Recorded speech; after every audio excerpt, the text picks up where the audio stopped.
Hey everyone, it's Carmelia Ray and I'm here with Nainesh, the fragrant lawyer. And today he's going to be reviewing a fragrance by Creed. I have never seen this before, so I'm so excited for you to share more about it. Listen, thank you so much for having me. I really appreciate you coming out to interview me. What a treat we have today. So we all know Creed is a rather famous house. They say it's been around since the 1700s. And this fragrance is very unique. This is Creed Original Tabarome. So I've got the 250 vial, almost full. The only part of it's not full is the decant over here. And very hard to get now. I think they re-released this fragrance maybe about 10 years ago to see it, and then it went out of their vault. There's a theory, Carmelia, interesting, when this fragrance was released. And I tell you, maybe we got to ask Oliver Creed, because there are those who say this was Winston Churchill's fragrance. Ooh. There were those who say it came out in 1970. So we don't know. All I can say is, you know what?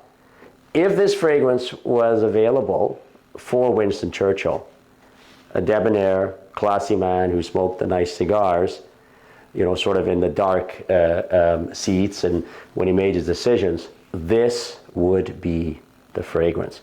And today, we have a little... You did a little pairing. I love how you always like to choose fragrances and drinks according to, I guess, your mood. How are you feeling today? I'm feeling... Sophisticated? Well, yes.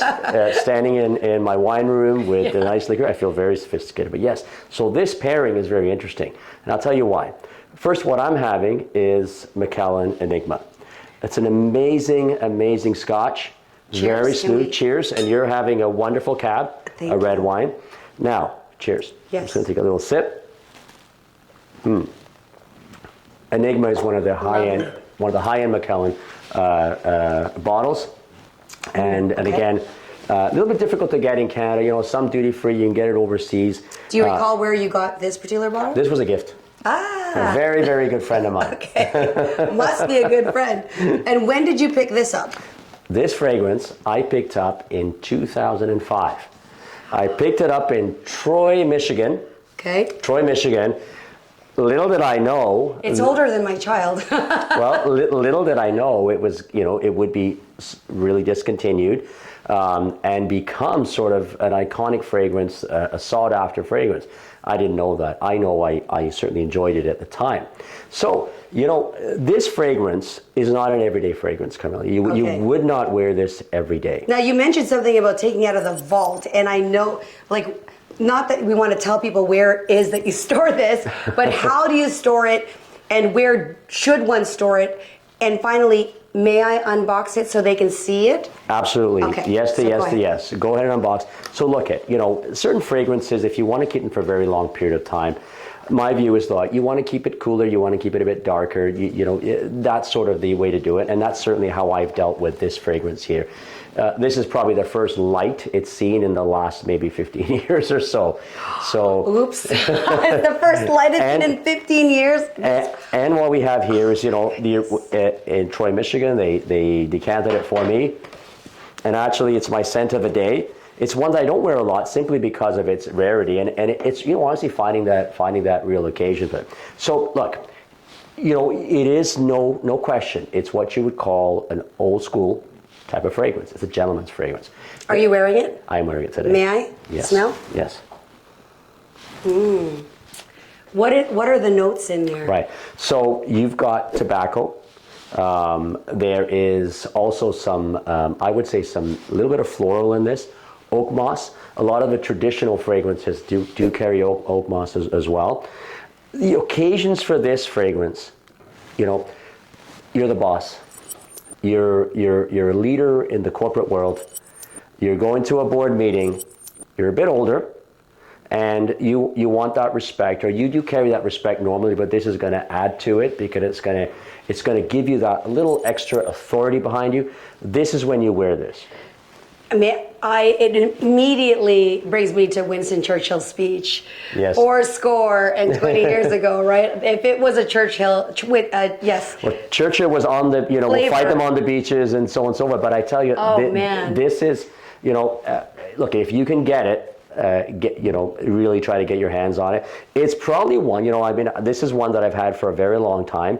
It's not available. This is discontinued, so this is a very special bottle. It's certainly one that I would decant, maybe sell a little bit of, but I certainly want to keep this stock with me because it's just it's so traditional, it's so manly, it really, it's going to set you, I think, above from the rest. Now, when it comes to being the boss, a fragrance is not going to make you what I would call the boss. It's not going to do that by itself.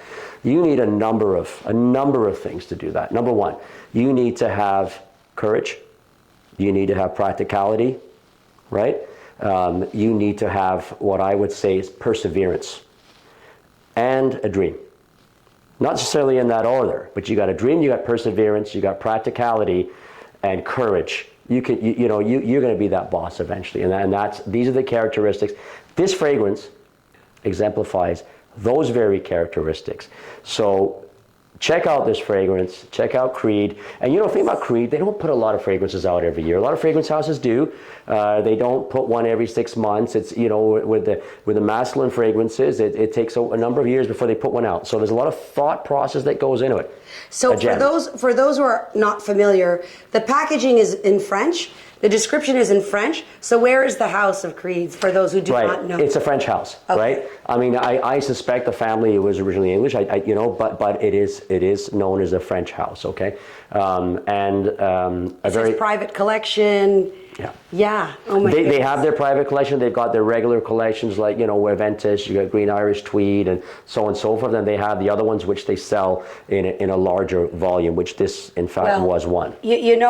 For this being close to 20 years that it's been in your possession, you are using it very sparingly. So can you recall the occasions to which you personally had worn this fragrance? When I first got it, I probably wore it a little more. If I've gone to a gala. You probably regret that now. Well, no. I mean, it gives you a presence. It really is. Corporate events, and I've got a lot of fragrances, so it's one that I would reach to where I just, I really, I feel like the boss. I feel like the king here, and I'm going to get my point across. This is something I'm going to wear, and that is the time. That is the time you wear this. Remember, you wear the fragrances for yourself, of course, you do that. But they do complement your attitude, your behavior, your attire, right? They do that. But this is one that can really complement you if you're a gentleman, but you're the boss and you have power and you're striving for power. And finally, this came in the package. Can I ask what this is? So this is a little decanter, okay? So that would help you. It's the funnel that you would transfer the main fragrance into here. It's a funnel. It's a funnel that they put in here when I got this in 2005. I feel like this is liquid gold. Sure smells like it. Yeah. Well, thank you so much for that, Nainesh. For those who really enjoyed, please like and subscribe. If you have a particular fragrance that you would like the fragrant lawyer to give his view on, make sure you leave it in the comments.